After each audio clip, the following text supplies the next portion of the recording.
Innal hamdalillah nahmaduhu wa nasta'inuhu wa nastaghfiruh wa na'udzu billahi min syururi anfusina wa min sayyiati a'malina may yahdihillahu fala mudhillalah wa may yudlilhu fala hadiyalah.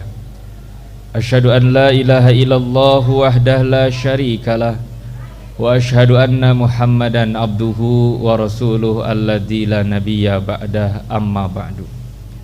Qala Allah ta'ala fi kitabihil karim, a'udzu billahi minasyaitonir rajim.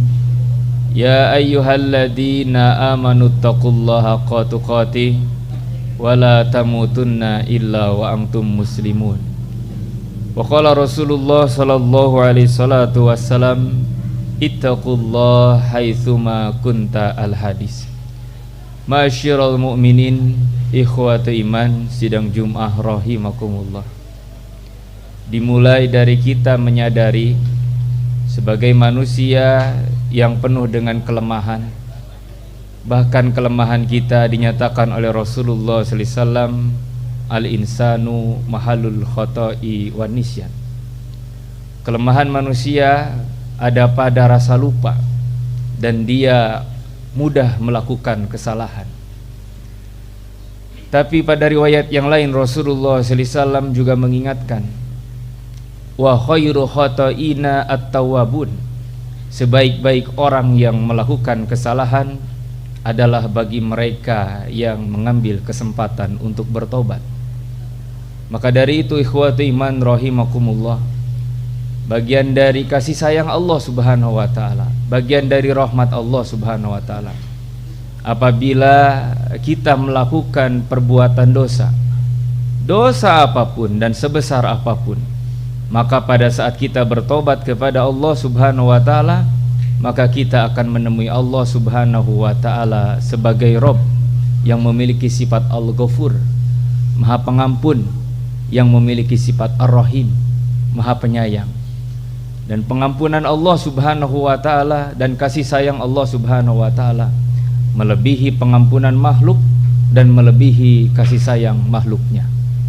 Maka dari itu Allah subhanahu wa ta'ala di dalam Quran surat At-Tahrim ayat ke-8 mengingatkan, a'udzubillahi minasyaitonir rajim, ya ayyuhalladzina amanu, wahai orang-orang yang beriman, tubu ilallah taubatan nasuha. Bertobatlah kepada Allah subhanahu wa ta'ala dengan sebenar-benarnya taubat.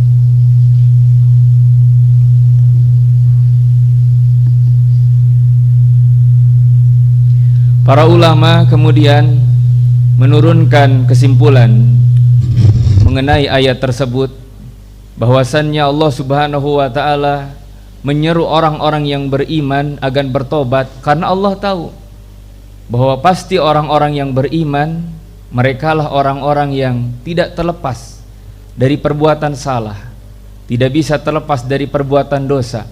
Mungkin di antara mereka ada yang terjerumus kepada kemaksiatan, tapi kata Allah, ya ayyuhalladzina amanu, wahai orang-orang yang beriman, tubu ilallah, bertobatlah kepada Allah. Tapi dengan tobat yang bagaimana? Taubatan nasuha, dengan taubat yang sebenar-benarnya. Maka dari itu ikhwati iman rahimakumullah, di antaranya Imam Ibnu Katsir menjelaskan bahwa taubatan nasuha, taubat yang sebenar-benarnya terjadi pada diri hamba apabila kesalahannya itu kepada Allah subhanahu wa ta'ala, maksiatnya kepada Allah subhanahu wa ta'ala, terdapat 3 ciri taubat nasuha pada dirinya. Yang pertama, taubat nasuha datang dari hati yang menyesal apabila dia melakukan perbuatan dosa. Sebagaimana kata Nabi, at-taubatu an-nadamu. Taubat itu adalah penyesalan. Jadi pada saat kita melakukan kemaksiatan, melakukan perbuatan dosa, maka di dalam hati kita ada penyesalan yang sangat mendalam. Bahkan ikhwatu iman rahimakumullah, kita mengakui itu adalah suatu perbuatan dosa, maka disitulah ada benih taubatan nasuha. Tapi na'udzubillahi min dzalik, kita berlindung kepada Allah subhanahu wa ta'ala. Ada orang-orang yang melakukan banyak kemaksiatan, tapi tidak timbul di dalam dirinya rasa penyesalan sedikit pun. Dan penyesalan ini datang pada hati orang-orang yang di dalamnya ada keimanan. Nabi menyebutnya orang-orang yang beriman yang melakukan perbuatan dosa, maka mereka telah melakukan ijtarahu ala qalbi, telah melukai hatinya, telah mengkhianati imannya. Maka iman kepada Allah Subhanahu wa taala itu tidak bisa bercampur dengan kemaksiatan. Ketaatan itu tidak bisa bercampur dengan kemaksiatan. Maka pada saat seseorang melakukan perbuatan dosa, baik dosa kecil maupun dosa besar, maka timbul penyesalan yang begitu sangat mendalam di dalam dirinya. Ini syarat taubat nasuha, ikhwati iman rahimakumullah. Bahkan Allah Subhanahu wa taala kalau mentakdirkan dosa orang tersebut ditutupi, tidak dibuka, aibnya tidak didampakkan kepada orang lain, maka orang tersebut tidak boleh membukanya. Itu bagian daripada kasih sayang Allah Subhanahu wa taala. Bukan malah sebaliknya. Ada banyak orang yang merasa bangga telah mabuk-mabukan dengan berbagai macam merek minuman, dia sebut satu persatu. Dia bangga telah berzina dengan banyak perempuan, dia sebut satu persatu. Dia melakukan dosa ini dan itu dengan begitu bangga disampaikan kepada orang lain. Itu jauh daripada sifat taubat dan nasuha, jauh daripada hidayah Allah Subhanahu wa taala, di mana setiap orang yang Allah Subhanahu wa taala berkehendak baik kepada dirinya, apabila dia telah melakukan perbuatan dosa, akan terasa berat hatinya pada saat dia telah melakukan dosa tersebut. Ini syarat yang pertama, ikhwati iman. At-taubatu an-nadam. Taubat itu adalah penyesalan. Maka harus ada di dalam diri kita penyesalan yang sangat mendalam pada saat kita melakukan perbuatan dosa. Yang kedua, syarat taubatan nasuha itu adalah tidak mengulangi kembali perbuatan dosa tersebut. Di dalam Al-Quran surat Ali Imran kata Allah, walam yusirru ala ma fa'alu wahum ya'lamun. Dan dia tidak mengulangi kembali perbuatan dosa tersebut sedangkan dia mengetahuinya bahwa itu adalah perbuatan dosa. Maka dari itu tidak termasuk kepada taubatan nasuha.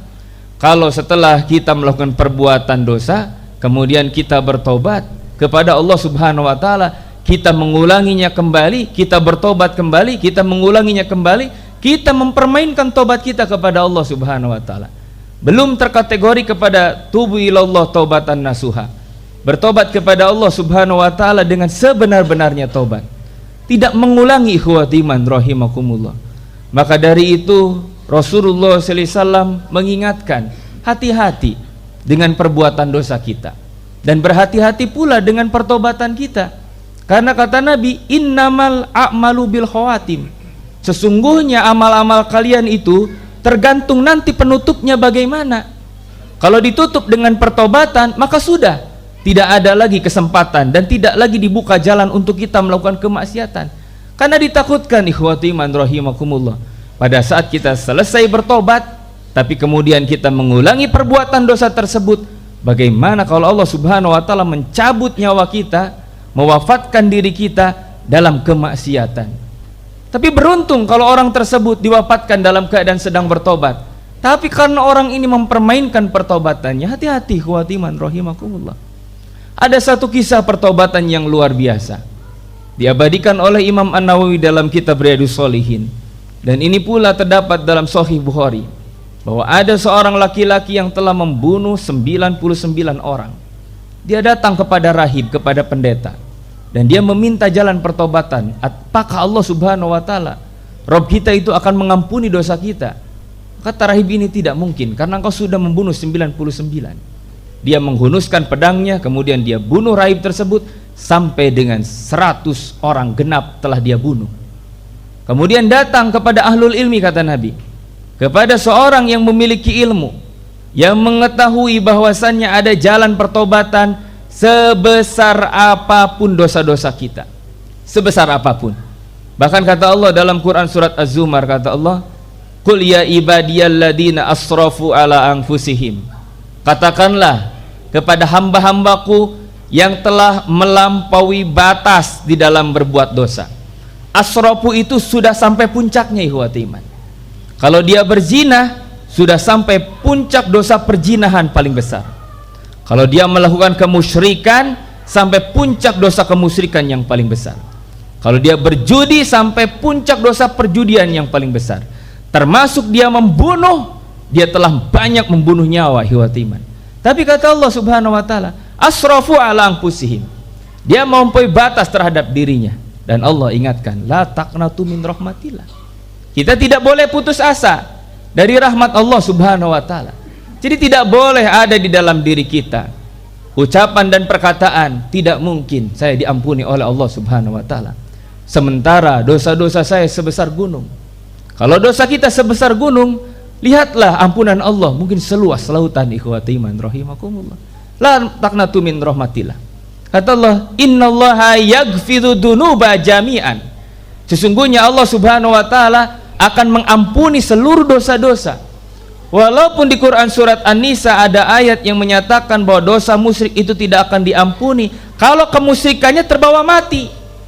Tapi kalau dia bertobat menjadi orang yang bertauhid, kembali kepada Allah Subhanahu wa taala, setelah dia melakukan penyembahan terhadap berhala, melakukan berbagai macam kemusyrikan, Allah Subhanahu wa taala akan ampuni, ikhwati iman.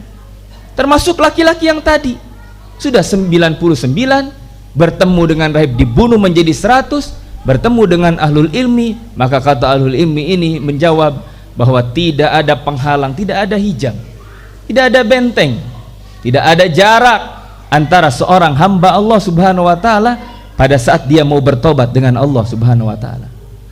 Tapi ahlul ilmi ini memberikan petunjuk, ukhruj min qaryatil khabisah, keluar kamu dari lingkungan yang buruk, ila qaryatil hasanah, menuju tempat yang baik.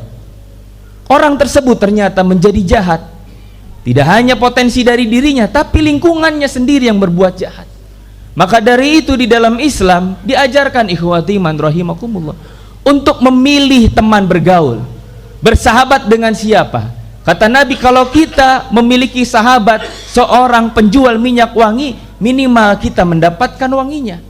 Tapi kalau kita berteman dengan seorang pandai besi, minimal kita terciprat api dari besi tersebut. Ada pengaruh. Al-musahabatu tasriku tabi'ah. Persahabatan itu saling mencuri tabiat. Bersahabat dengan orang-orang baik, kita akan terbawa baik.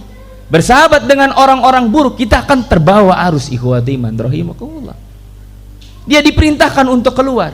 Perjalanannya begitu sangat jauh, melewati lembah, melewati gunung, belum sampai tempat pertaubatannya, ajal menjemput dia. Dalam hadis tersebut dinyatakan 2 malaikat turun, yaitu malaikat rahmat dan malaikat azab. Ihtasomat, keduanya bertengkar. Kata malaikat azab, ruhnya milik saya karena dia belum sampai kepada tempat pertobatannya. Kata malaikat rahmat, ruhnya milik saya karena dia sudah menuju tempat pertobatannya.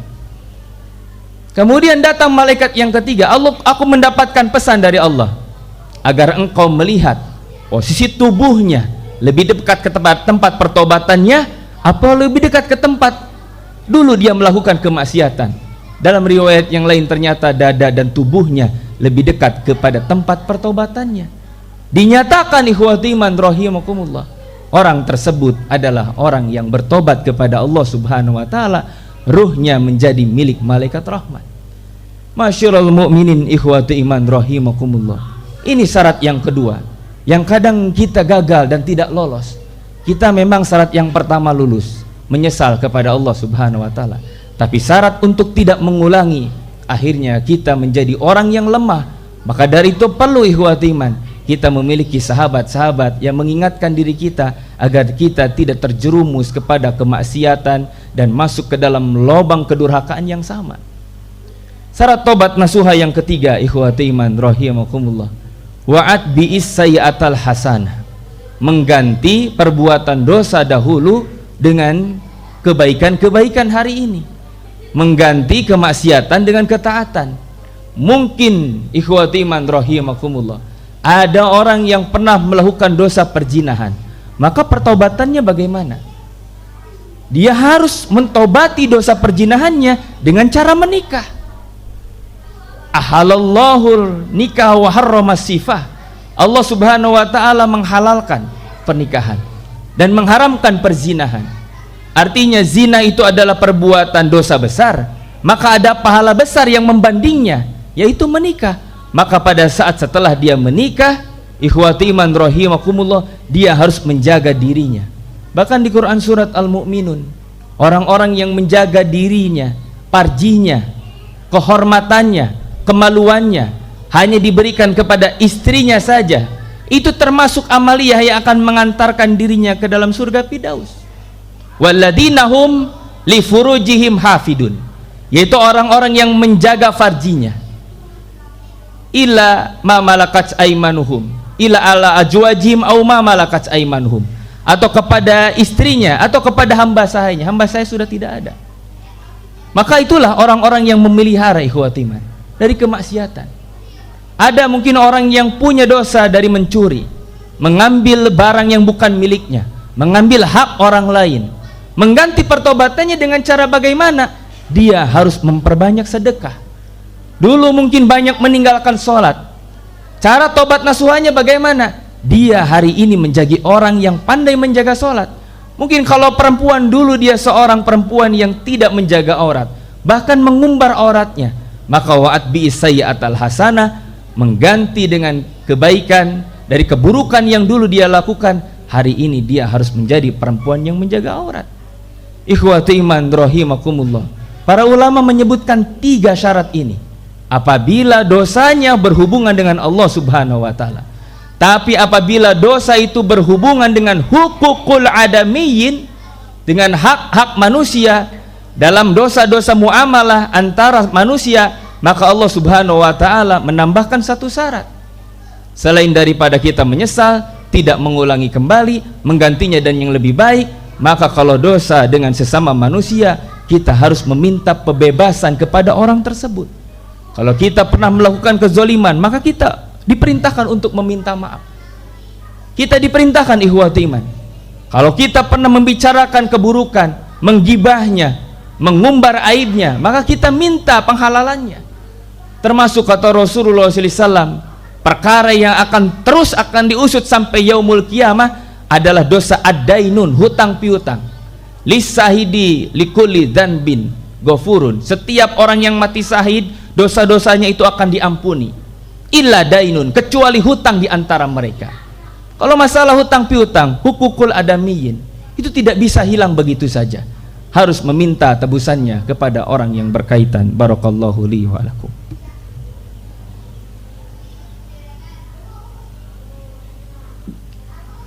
Alhamdulillahilladzi arsala rasulahu bil huda wa dinil haq liyudhhirahu 'ala dini kulli wa kafa billahi syahida.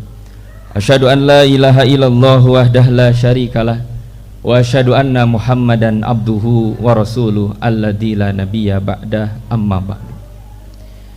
Masyarul mu'minin, ikhwati iman, sidang Jum'ah rahimakumullah. Dalam kitab Bulughul Maram di kitabus salat bab sifatus salatin nabi, ada 1 riwayat yang menjelaskan seorang sahabat bernama Abu Bakar As-Siddiq. Dia adalah sahabat Rasulullah SAW yang termasuk kepada sahabat yang dijamin masuk surga. Sabiqunal awwaluna minal muhajirin wal ansar, orang yang pertama kali menerima Islam.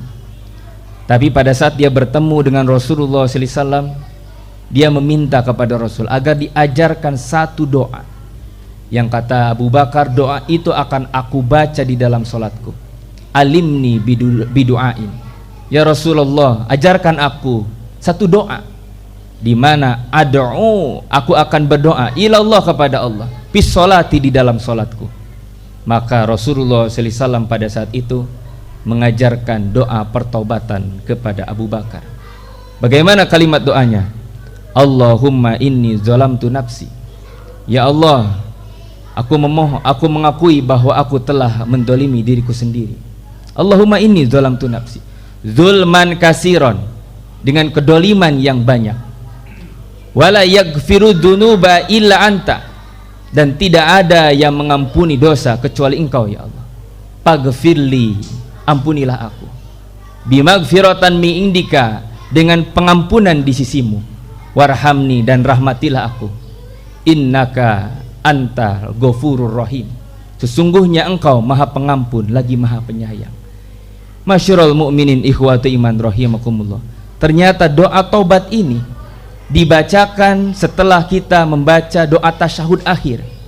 Setelah kita membaca fil alamina innaka hamidum majid, maka disambung dengan doa ini. Ini riwayat yang sahih.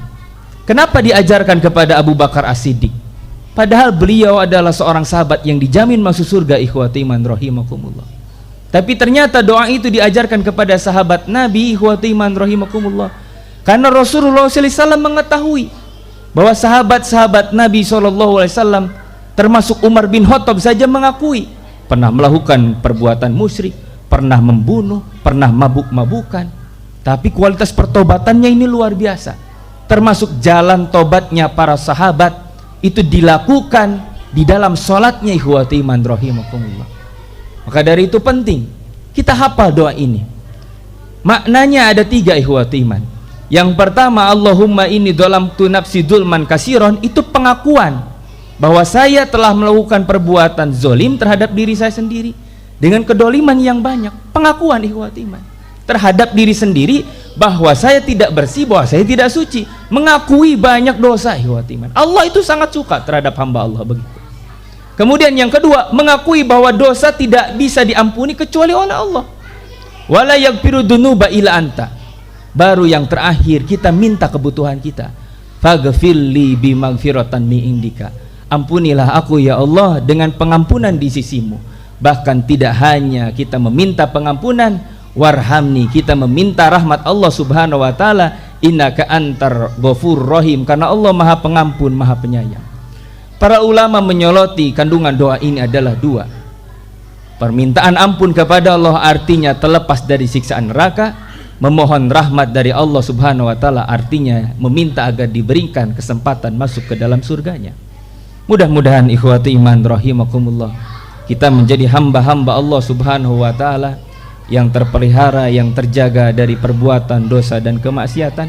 Dan mudah-mudahan Allah subhanahu wa ta'ala mengampuni kesalahan, dosa-dosa dan kehilapan kita, dan Allah subhanahu wa ta'ala menerima pertobatan kita. Demikianlah yang bisa khatib sampaikan. Mudah-mudahan menjadi tadzkirah dan ibrah bagi kita bersama. Rabbana zalamna anfusana wa illam taghfir lana wa tarhamna lanakunanna minal khasirin. Rabbana ighfirli wa liwalidayya walil mu'minina yauma yaqumul hisab. Rabbana atina fid dunya hasanah wa fil akhirati hasanah wa qina adzabannar. Aqulu qouli hadza wa astaghfirullah li wa lakum. Wassalamualaikum warahmatullahi wabarakatuh.